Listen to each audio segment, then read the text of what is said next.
Bom dia a todas e todos. Sejam muito bem-vindos e bem-vindas a mais um ICL Mercado e Investimentos. Hoje um dia aí repleto de assuntos para a gente passar com vocês. A gente vai falar da Ásia porque tem coisa importante acontecendo por lá. Vamos falar dos desdobramentos e implicações aí do conflito no Oriente Médio na economia global. Vamos passar pelo Brasilzão, falar de Petrobras, vamos falar do monitor do PIB também. E outros assuntos ali também envolvendo a arrecadação dos Estados Unidos, as discussões que estão acaloradas por lá e que não estão na contramão aqui do Brasil. Então a gente vai falar aí de todos esses assuntos com vocês durante a manhã, mas antes eu quero dar bom dia para o André. Bom dia, André, como você está hoje? Bom dia, Débora. Bom dia a todos os nossos telespectadores. O mundo inteiro preocupado com a questão da guerra, então a gente tem também desdobramentos econômicos importantes que já estão no radar aí do mundo, então a gente vai começar a discutir. A gente também tem o Brasil, a Petrobras com uma queda, a gente vai explicar o que está acontecendo, por que essa queda está ocorrendo. Também a gente vai falar, inclusive, até hoje de Bitcoin, né? A gente nunca fala, mas a gente vai mostrar, sim, os riscos que pode ter, assim, se você for enganado por essa alta temporária aí da valorização desse ativo. Não vamos chamar de moeda, porque moedas são outros 500. Mas, como sempre, né, Débora, a gente começa com o nosso giro de mercados. Tem a notícia no nosso site aí já para abrir tudo, né? Para você saber o que está acontecendo aí nos Estados Unidos, no mundo, como fechou a Ásia. Mas aqui a gente também tem a Débora para explicar para nós aí como que está esse mundão. Então, vamos começar pela Ásia, Débora? Como que está o mercado chinês? Está bem complicado lá, né? O mercado chinês está com muita dificuldade de recuperação. Ele atingiu menores patamares desde 2019, então a gente tem aquela queda, né, no começo ali da pandemia, né, que traz ali os mercados de uma forma global para baixo. Na China isso não foi diferente, muito menos aí na China isso foi diferente. E o mercado chinês está com muita dificuldade de recuperação. Hoje a gente teve um mercado majoritariamente em alta lá na Ásia, então, inclusive, mostrando alguma recuperação ali no Xangai Composto, no Nikkei 225, que vinham de uma sequência grande de perdas, mas quem aí liderou o movimento no sentido negativo, né, indo ali na contramão, foi o Hang Seng. O Hang Seng, que ontem estava fechado devido a um feriado, ele acabou abrindo em perda, então ele acabou pegando aquele movimento represado da segunda-feira que ele não teve, né, e a gente viu que ontem as bolsas caíram fortemente lá na Ásia. Então, o Hang Seng hoje abre na contramão do exterior, abre na contramão dos mercados asiáticos, trazendo ali, né, uma perda realmente em relação a outros mercados, porque ele estava fechado. E aí eu trouxe um gráfico aqui para vocês, um gráfico da Bloomberg, que foi, na verdade, um gráfico com dados da Bloomberg, mas que foi divulgado na Financial Times, que mostra como é que estão aí os mercados asiáticos, e aí eu vou trazer um ponto importante que movimentou bastante o Xangai Composto nessa manhã. Então aqui a gente vê o movimento ao longo dos anos do mercado asiático, aí do Xangai Composto, desde 2019 até agora, 2023. A gente vê que ele está muito perto ali dos 3.500 pontos, patamar que ele estava no começo de 2019. Então ele passa 2019 ali acima dos 4.000 pontos, em 2020, como esperado, ele cai ali para perto dos 3.500 pontos, tem um pico de alta ali perto dos 5.500 pontos e agora ele volta para os 3.500 pontos. Então aqui a gente vê uma dificuldade, né, do mercado chinês engrenar uma alta, né, conseguir ali uma consistência nos seus ganhos depois da reabertura da política de Covid-0 e depois desse pico que ele teve em 2021.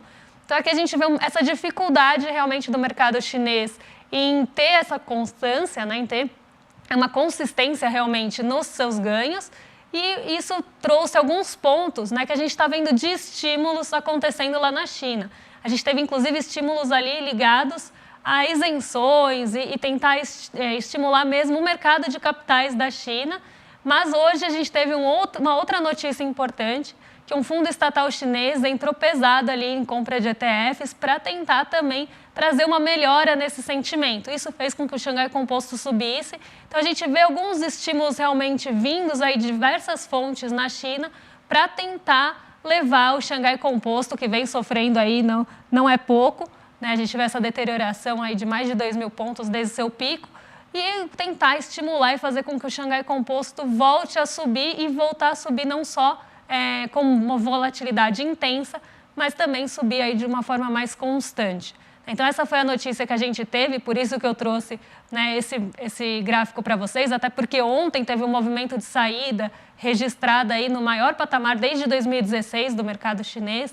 Então, a gente está vendo realmente esse movimento levando para essa tendência de queda e uma contraparte ali, uma contrapartida vinda de alguns estímulos para tentar fazer com que essa queda não seja tão acentuada e que ela consiga ali ser revertida, pelo menos aí no médio prazo. Então, a gente vê essas duas forças aí atuando no mercado chinês e por isso que eu trouxe esse gráfico hoje de manhã aí para vocês. Perfeito, Débora. Vamos continuar agora, perdão, gente, vamos continuar agora o nosso giro pelo mundo, né? Porque a gente vai falar agora das possíveis implicações que a guerra entre Israel e Hamas podem ter aí na economia, né? A gente colocou a matéria aí no nosso site para vocês verem, né?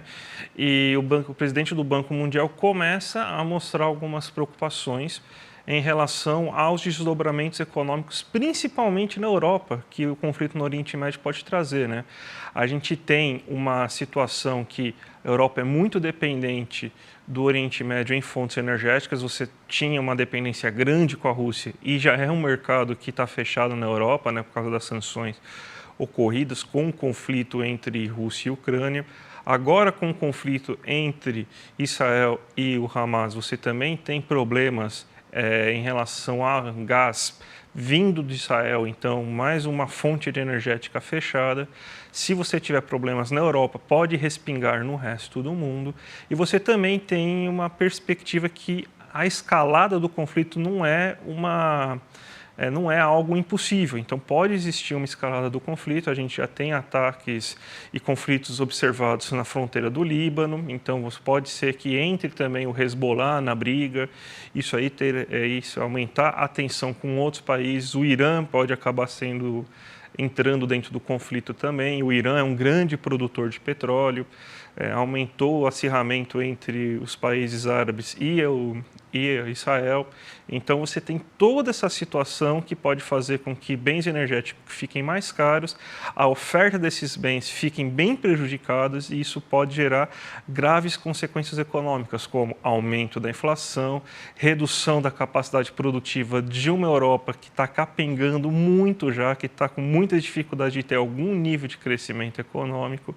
Então, essa matéria aqui está mostrando justamente o que pode acontecer. Então, quais são, além dos sofrimentos humanitários, que obviamente são os mais devastadores, os mais tristes, os mais importantes de uma guerra, né? A gente sabe que não tem como tirar o sofrimento humanitário do primeiro lugar, mas a gente é economista, a gente está num programa de economia, então é importante a gente pontuar também que, para além de toda essa catástrofe, essa tragédia humana, pode ter também respingos econômicos desse conflito aí para as economias globais, Débora. Indo nesse sentido, né, a gente até teve uma pesquisa, na verdade uma pesquisa assim, de estudo mesmo, sendo divulgado hoje, que realmente vai exatamente nessa linha do presidente do Banco Mundial. Ele foi um estudo divulgado pelo Deutsche Bank, que mostra ali quais são as vulnerabilidades da economia global e também da economia europeia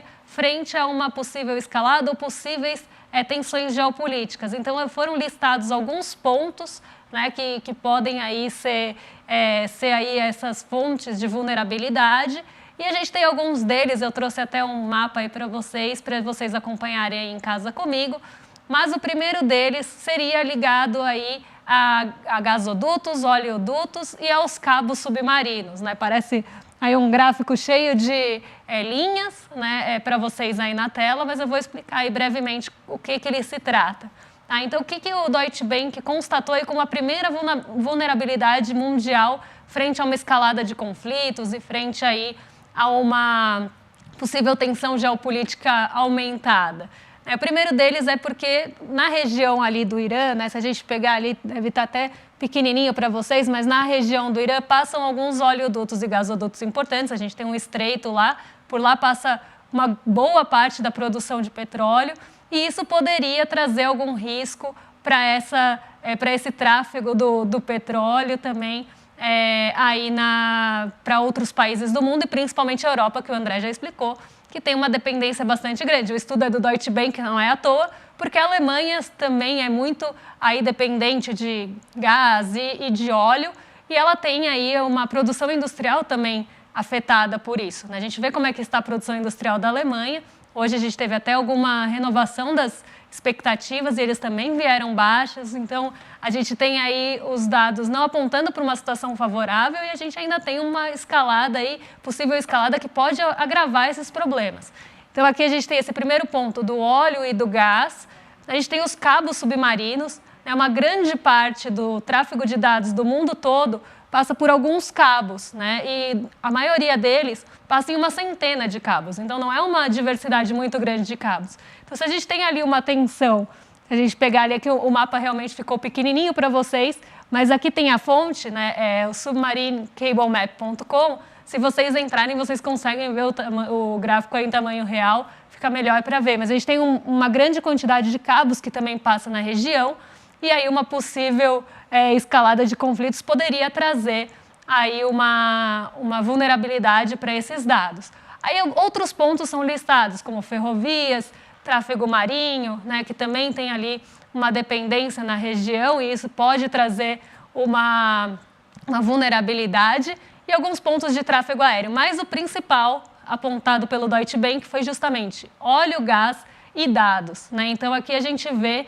que a gente tem essa vulnerabilidade, e aí o estudo até é interessante porque fala agora que as tensões geopolíticas estão no foco, né, como se isso não fosse importante antes, mas é algo importante que deveria, inclusive, ter sido pensado. Agora dá para ver um pouco melhor aí o gráfico, talvez vocês consigam ver ali o Irã e onde está passando ali esses cabos e tudo mais, e também aí os oleodutos e gasodutos que passam nessa região, além do outro tráfego.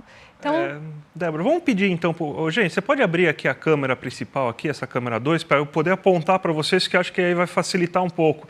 Ó, aqui está o Irã, tá? Aqui é o Egito, aqui é a famosa, o Rafah, né, que é aquela famosa fronteira que a gente tem, né? Então, tá vendo? A partir daqui, isso, a região do conflito.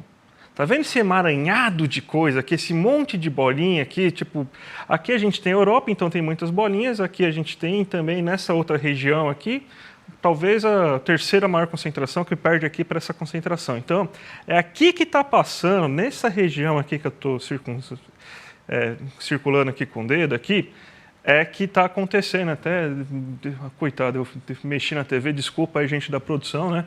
Mas aqui, tá vendo? Toda essa região aqui é o que está fazendo, é a região que é do conflito. E aqui passa basicamente o quê? 100 cabos de telecomunicação, exatamente nessa região aí. 100 cabos de telecomunicação, você tem também diversos oleodutos e ninguém nunca pensou assim na hipótese na época, né, que é uma região historicamente muito pacífica, né, uma região que quase não tem nenhum conflito, então ninguém pensou na possibilidade que pudesse ter uma escalonada de conflitos e você ter tanta dependência assim de dados e óleo e gasodutos também nessa região, né? Então, logística, o pessoal da logística está de parabéns aí por esse grande trabalho aí que eles fizeram, né? E a gente vê, então, que os riscos de um conflito no Oriente Médio, assim, principalmente se dá uma escalonada, é justamente você ter uma interrupção de tráfico de dados e tudo mais, Débora. Não só dados, mas bem energéticos, né? Então, é justamente isso que o estudo está mostrando e como o André falou, não é nenhuma novidade.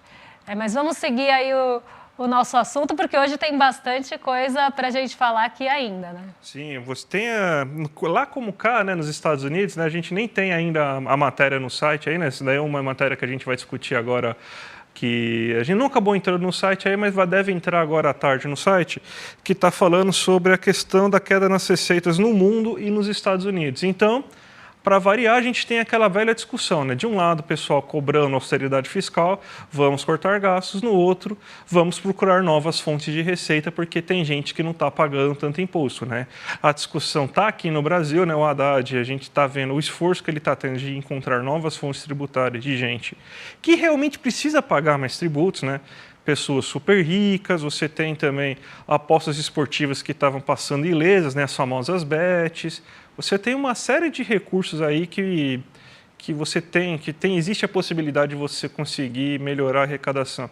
E lá também tem democratas e republicanos discutindo a mesma coisa, né, Débora? Exatamente, né? A gente tem, de um lado, né, a arrecadação lá está mais baixa esse ano, e aí estão sendo discutidas medidas que possam aí melhorar essa arrecadação. Então, de um lado, a gente tem os republicanos até pedindo mais cortes, porque isso iria incentivar mais cortes aí da tributação, e também, de outro lado, cortar gastos, então aquela austeridade que a gente já está acostumado. Do outro lado, a gente tem uma parcela dos democratas que estão tentando aumentar essa arrecadação, e aí por isso que eu falei que o Brasil não está na contramão, porque justamente estão aí buscando taxação de super ricos, né? E em alguns instrumentos financeiros que não têm taxação antes da realização, que seria ali a realização, finalização da estratégia. Então, a gente vê que o Brasil não está indo na contramão do mundo, essa discussão ela está presente em outros países, inclusive nos Estados Unidos. Então, a gente não está viajando quando a gente fala, né, que a gente é bastante criticado, inclusive, quando a gente fala sobre isso, né, por defensores de bilionários, né, que não tem que tributar, né, tem que deixar ali como está, mas a gente vê que a gente não está numa discussão descolada do restante do mundo. Precisa, sim, ter essa tributação, e, inclusive, não é só nos Estados Unidos e aqui que a gente vê essa discussão acontecendo.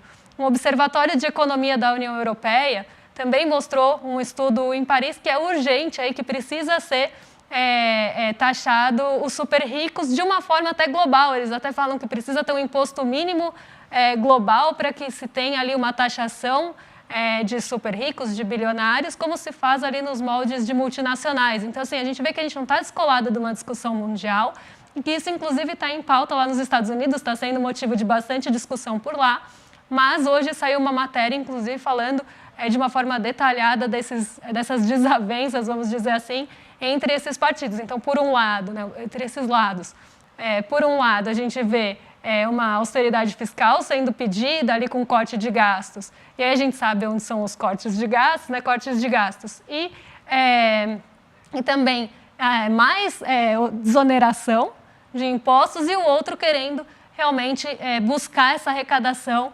principalmente aí com impostos de super ricos. Então, não estamos perdidos no mundo, André. Não, é que nossos liberais, eles pararam assim, de estudar nos anos 80, né? Então é complicado. Então, eles acham que as discussões lá ainda são sobre todos aqueles assuntos, né? Eles acham que estão formando ainda o chamado consenso de Washington, as bases do liberalismo, e não viram que o mundo evoluiu, né? Que já faz o quê? Quase 40 anos, né? Que aí passando os anos 80, mas ainda nossos liberais pararam no tempo, né?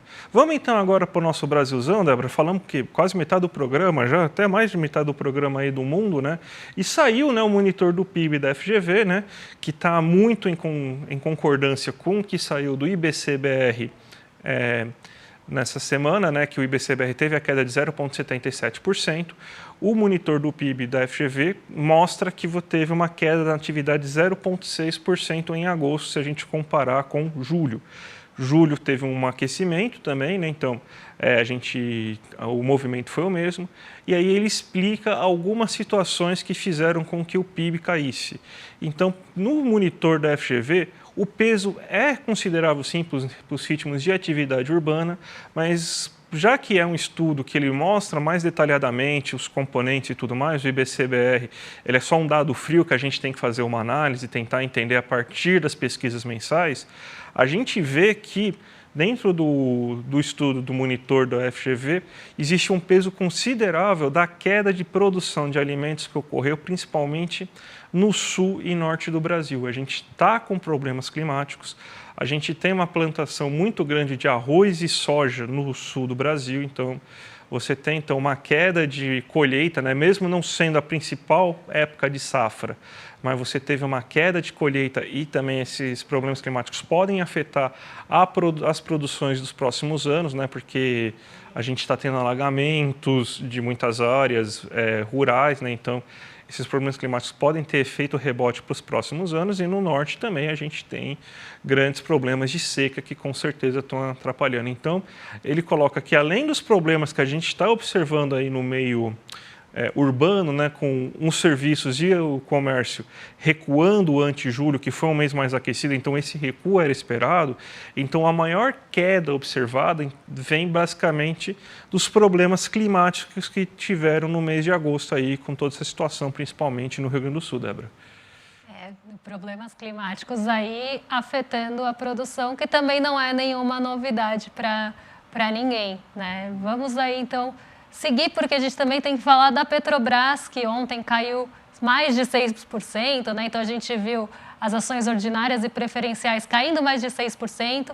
A gente está falando que o mercado está torcendo o nariz para a Petrobras desde a semana passada. Então, quando a gente teve aquele anúncio do corte da gasolina, parte do mercado já começou a torcer nariz para a Petrobras, porque o mercado ele pensa basicamente no que vai afetar ou não a sua distribuição de dividendos, o que pode afetar ou não ali o seu recebimento. Então, ele sempre vai pensar na melhor distribuição para ele, no melhor lucro.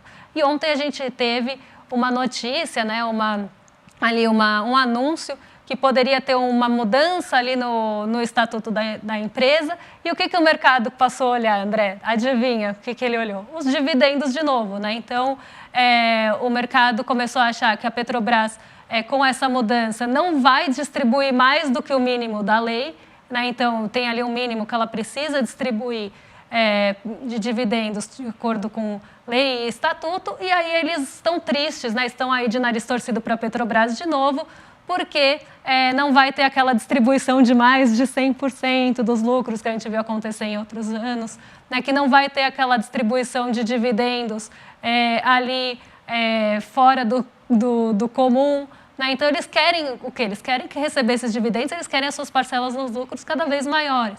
E a gente vê que eles estão realmente contrariados, porque pode não ter mais essa distribuição tão grande de dividendos que teria tido aí nos outros anos, e isso pode ter, né, retenção dessa parte de dividendos, desagradou o mercado.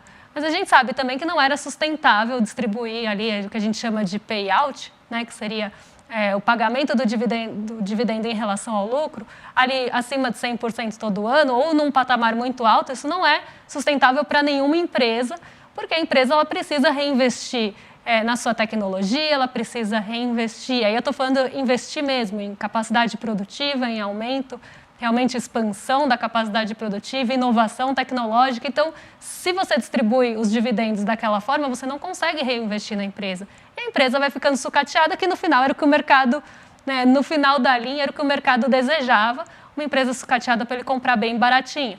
Mas aí o mercado ontem torceu o nariz para a Petrobras, caiu mais de 6%, hoje ela se recupera, porque a queda foi bastante brusca, mas o mercado ontem ficou contrariado. André, nada novo sob o sol, né? Não. Basicamente o quê? Ficou tristinho, então começou aquele movimento especulativo de sempre, né? E agora já vai começar a se recuperar. Então o mercado chia, chora, aí o pessoal aproveita para fazer aquela venda na alta, daí o pessoal vai aproveitando e vai vendendo um pouco na baixa, o pessoal vai ganhando dinheiro e daqui a pouco eles vão recomprando na baixa e vão recuperando dinheiro, né? Nada novo aí sobre o sol do mercado. E hoje, Débora, diferente do que a gente fez até agora, em todos esses momentos, um abraço para Caio Marinato aí, que deve estar ouvindo a gente aí feliz nesse momento, nosso produtor. Vamos falar de Bitcoin, né? Porque finalmente, né? Vamos falar de Bitcoin. O Bitcoin, ele teve uma elevação aí nos últimos dias, né? Mas cuidado, gente. Débora, por que o Bitcoin subiu e por que a gente não deve comprar Bitcoin mesmo com elevação?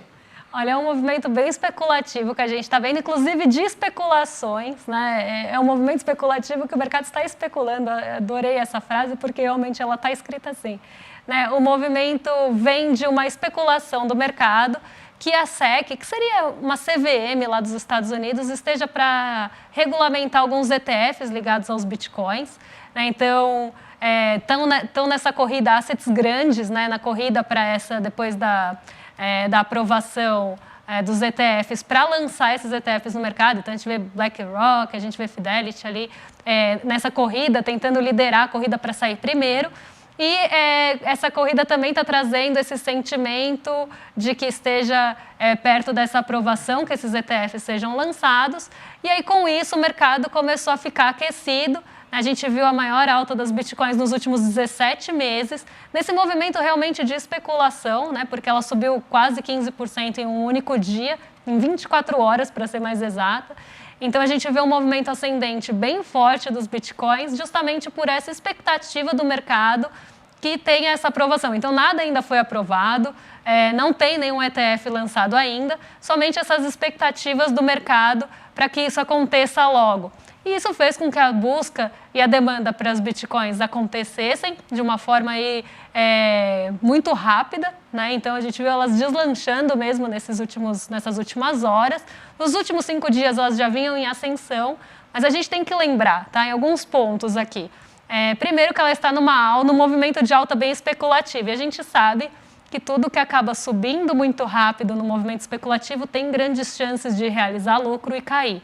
Segundo ponto, a gente está num momento de tensões geopolíticas, a gente está num momento fortíssimo de aversão ao risco, né, que quando a gente tem um sentimento ali de cautela maior, né, os Estados Unidos ali com suas treasuries batendo recorde, agora deu uma arrefecida, mas chegou a mais de 5% ontem o rendimento das treasuries de 10 anos. Isso faz com que ativos de risco, e o Bitcoin não é uma exceção, inclusive ele é um ativo de muito risco, sofram muita volatilidade. Então, esse movimento que a gente está vendo é um movimento específico de um momento ali, de uma oportunidade que as pessoas viram de especular em cima do Bitcoin por conta desse anúncio, dessa provável aprovação do lançamento dos ETFs e da aprovação da SEC ali, de uma regulamentação. Então, aqui a gente vê um movimento realmente especulativo em cima de um ativo que está super volátil, num momento que propicia essa volatilidade. E a gente tem que lembrar que um Bitcoin pode ter volatilidade de 70%. Então, do mesmo jeito que ela sobe 70%, ela pode cair 70%. Então, aqui a gente tem realmente um movimento bem especulativo em cima de um ativo volátil. Então, é preciso muito cuidado e muita parcimônia aí nesse momento. Ou seja, não compre Bitcoin, tá? Como a gente sempre fala aqui. Débora, 2 minutinhos para você fazer esse giro de mercado aí. Vamos preparando a sua tela aí. Calma que tem coisas na tela. Débora, pode colocar a tela da Débora aí na nossa TV aí para a gente fazer esse giro de mercado, gente. Fala aí, Débora, o que está acontecendo? Hoje é dia de respiro, viu? Dia de recuperação, e já era esperado, antes da nossa bolsa abrir mesmo, que fosse um dia de mais alívio nos mercados, de uma forma global. A gente viu o mercado com sequências de quedas bem fortes, sequências intensas de quedas bem robustas. Nossa Ibovespa caiu 5 sessões seguidas, e hoje era um momento aí que se esperava. Inclusive, a gente viu esse movimento ser ensaiado em alguns dias, mas ele não se concretizou por alguns dirigentes do Fed que falaram. E a gente tem que lembrar que a gente está num momento de agenda esvaziada, né? Nenhum indicador ali muito importante de forma global está sendo divulgado nesse momento. Então, qualquer especulação de volatilidade também ou joga muito para baixo ou joga para cima. Às vezes, um único tweet pode mexer com o mercado todo, ou uma declaração de um dirigente do Fed pode mexer com o mercado todo. Então, hoje a gente vê um mercado mais, depois de várias quedas, se recuperando, justamente aí por ter caído tanto. A gente também chega num ponto que a gente chama, a gente tem o suporte e a resistência, que eu sempre falo aqui. A gente chega num momento de suporte ali, que o S&P 500 está, perto de 4.200 pontos, e o Ibovespa também, porque ele furou ali os 103 mil pontos, que é um ponto psicológico, que a gente imagina que quando bater ali naquele piso vai voltar a subir. Então, as pessoas acham que está barato, está em resumo, e voltam a comprar aquele ativo. Então, a gente vê esse movimento de uma forma geral. Hoje as treasuries estão mais tranquilas também. Então, o Ibovespa subindo 1,29, a Nasdaq recuperando suas quedas fortes também em 0,88, S&P em 0,86, o EWZ, que é a nossa bolsa lá no exterior, subindo inclusive mais 1,53, Nikkei 225 e Xangai Composto, que eu falei lá na manhã, positivos hoje. Justamente porque a gente teve esse movimento já no fim da tarde de ontem das treasuries arrefecendo, então a Ásia já pegou esse movimento desde manhã. O dólar caindo 0,46 pelo mesmo motivo, não é só porque a bolsa está subindo, mas também porque a gente teve esse alívio ali nos rendimentos das treasuries. Depois delas baterem 5, elas voltaram aí com força. E aí o dólar fura o piso de R$5, que também é um patamar psicológico, fura o teto, desculpa, de R$5, que também é um patamar psicológico. O DXY vai na contramão do nosso real. Aí, DXY é um índice que mede o dólar frente a seus pares, sobe 0,52 nessa manhã. E a gente vê o petróleo Brent, aqui tem um motivo específico para isso, tá? Tiveram alguns dados de Europa que mostraram que talvez não seja mais necessário subir os juros por lá. Então a gente viu aí, está vendo um movimento de enfraquecimento do euro em relação ao dólar, por isso que está subindo 0,52 aí. E o petróleo Brent a $88 por barril, caindo 2,72 hoje. Então aqui voltando também, trazendo um pouco de alívio para o petróleo, que foi bem pressionado, principalmente na sexta. Então hoje um dia mais positivo, deve ser um dia de recuperação para os mercados, e a nossa bolsa não vai ser diferente. Perfeito, Débora. Vamos para os nossos recados então agora, porque agora a gente, além de falar a gente já começa hoje falando aqui do programa das 5 horas da tarde, antes a gente começava às 6, agora é às 5, né? Com o Rolê ICL com o William Deluca. Então, vamos lá aproveitar que ontem foi um sucesso a estreia do programa, é muito legal, vale a pena a gente ver, assim, quem não viu ontem, veja hoje que está valendo muito a pena. Então, a partir das 5 horas da tarde, já se liga no ICL com o Rolê ICL. Depois das 6 horas da tarde, a gente tem já o nosso tradicional ICL Notícias 2, com a nossa dupla de Chico Pinheiro e Chico Sá, junto com a Gabi Varela também. E aí, a partir das 7h30, o Sinapse com Robertinha Garcia e também o César Calerron. Então, gente, a partir das 5, não mais às 6, então a partir das 5 já se liga no ICL para ter uma boa programação, pelo menos até as 8h30 da noite, Débora. Muito bom, porque agora a programação começa até mais cedo, então a gente se despede aqui às 5 horas, tem o Rolê ICL, todo o desdobramento ali de programação que vocês já conhecem, a partir das 7 da manhã. A gente está de volta amanhã com o Desperta, ICL Notícias primeira edição, em detalhes, e a gente aqui, semana importante, a gente vai ter aí outras divulgações essa semana, então não percam, amanhã a gente está de volta a partir das 11 horas. Então até amanhã, ontem eu estava quase dando até segunda-feira, mas é até amanhã, gente, até. Até amanhã, gente, tchau, tchau. Pessoal, eu estou aqui para anunciar o meu curso As Classes Sociais no Brasil, um tema extremamente importante, para que a gente conheça como é que a gente tem uma sociedade que é rica, como nós todos sabemos, mas que 80% dela é condenado à pobreza. Como isso acontece? Como isso se legitima?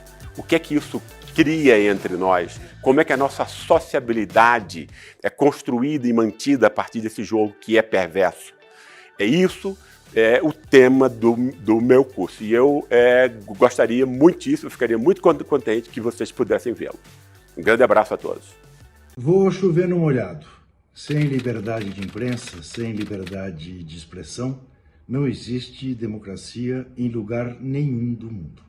Agora, é necessário não confundir liberdade de expressão, liberdade de imprensa com licenciosidade, porque ninguém deve ter liberdade para distribuir fake news, para fazer pregação de ódio, fazer pregação de racismo, homofobia ou atentar contra o Estado democrático de direito. E é claro também que para quem, como eu, como jornalista, viveu no tempo da ditadura, padeceu com o problema da censura que queria impedir que as coisas factuais, verdadeiras, fossem publicadas, porque não interessava aos ditadores de plantão.